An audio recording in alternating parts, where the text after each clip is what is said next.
when you came to the Jets, you latched on to that connection that your dad had being the defensive coordinator with the team and being around that team for Super Bowl III. Is the time you spent in Toronto a connection now to this team in Buffalo? Exactly. You're right. I mean, I was 8 years. I lived with my mom in Toronto, and we weren't able to get to all the games with the Jets, but we would always go to the games, with the Jets would play Buffalo, and you saw how radical that fan base was and all that. And we saw it going in there every time. They'd salute us as we took our buses in there. But they are so tied into that team, man. It's almost like the heartbeat of that city is the Bills, and so that's kind of a great experience there. Obviously I know all the players, just like I related to all the players, with the Jets. The Ron McDowell's, Jim Dunaway's, everybody. I know them all back in the AFL days, but so there was that connection there for sure. You know what's interesting, Rex?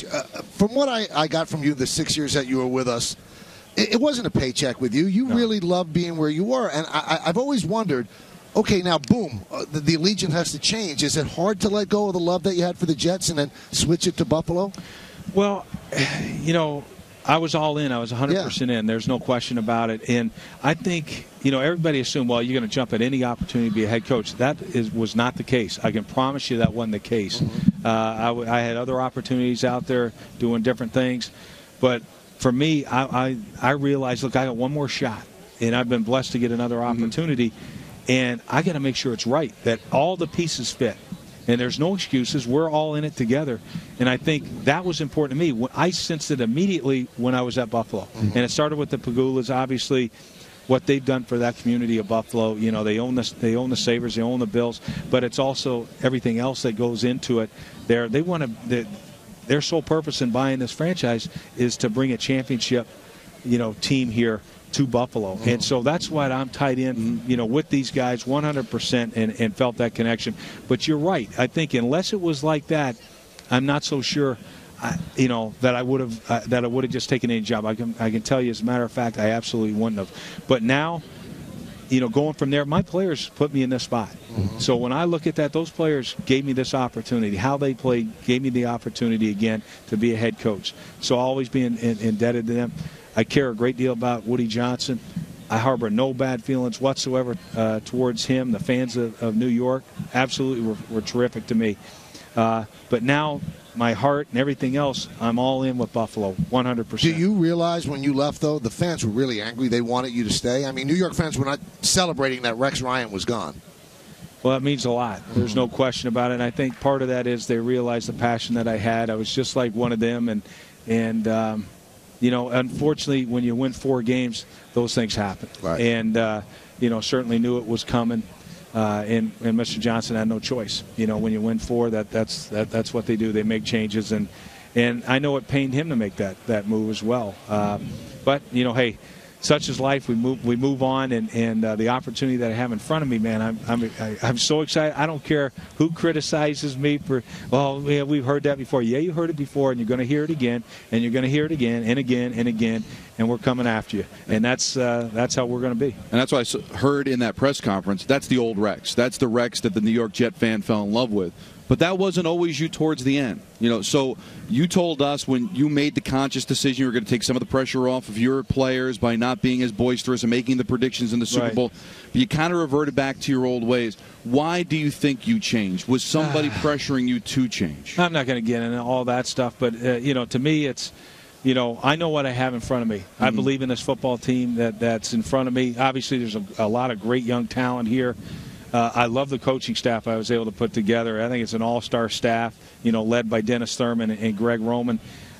So I feel this way. There's no reason why I'm not going to say it. And that's exactly how I feel about it. Was that always how I felt about the talent level or whatever, from top to bottom? Maybe not, but I can tell you right now, this is exactly how I feel. We had Fred Jackson on yesterday, and he can't wait to play for Rex Ryan. And he also told us he believes that EJ Manuel could be a starting quarterback in this league. How are you looking at that position right now? Well, he's certainly going to get an opportunity to be that. It's his 3rd year. He does some good things, but I think he lacks a little consistency. I think he's going to really come into his own a little bit. He's going to have David Lee as quarterback coach. And I think fundamentally, you look at, people might not realize this, but fundamentally what he did for Geno Smith. Geno never took a 5-step drop, 3-step drop, 7-step drop in his life down in West Virginia. It was all new to him. And yet this guy was a teacher of it, and you saw Geno getting better. I did. And I think, I'm excited to see what he can do with EJ Manuel. With that being said, we're just beginning the process. I mean, free agency, we'll see what happens. Nobody can tell you what our quarterback situation is going to look like. All right, so they're wrapping us up. We have a couple of quick ones to ask you. Second, fire alarm went off in the Patriot Hotel. Where were you last night? Did you have anything to do with that? I did not have anything to do with it. I think Belichick did it himself, unless he was trying to get downstairs about Pizza Hut, trying to get his Pizza Hut pizza, because, you've got, hey, guys, there's 10 brand-new flavor crusts out there, so maybe that was what it was that he wanted to do. Brilliant. You are good. And then going out there, that crust flavor challenge that we're up to. The other thing is, too, man, is it the triple, cheese stuffed crust pizza? I don't know what it is, but it's a great deal. They're going to sell over 2 million pizzas Super Bowl Sunday. Pizza Hut is. So go to www.pizzahut.com. Go in early, beat the rush, and get your orders in. Who's winning the Super Bowl? Gosh, I know you like defense. I do love defense, and I don't. It's going to be hard to go against Seattle. I mean, it really is. But what I hope happens, I hope Brady gets the ball, and he has an opportunity to drive his team down the field for the winning touchdown against that number one defense. I think that would be fantastic. Real quick, is Deflategate a big deal for you? I just think it's, for all of us, in the NFL, we don't like anything that comes up like that kind of puts a damper, especially on this game. We should never be talking about it. The fact that Seattle should take the air out of the football and run the ball more this week, I don't know.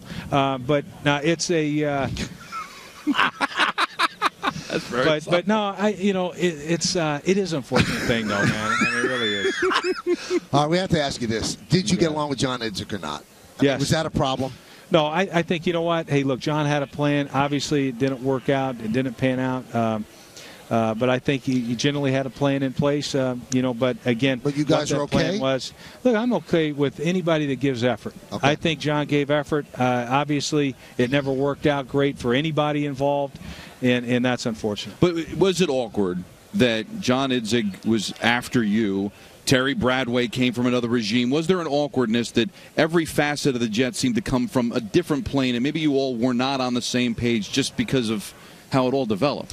Well, I think anytime you don't have successes, you're going to look at different things. Obviously, they made a lot of changes, and we all knew that was coming. But I can tell you this: the organization I'm in right now is all in, man. I mean, all in, 100%. Every scout, every coach, every player, and if they're not, they're going to be gone.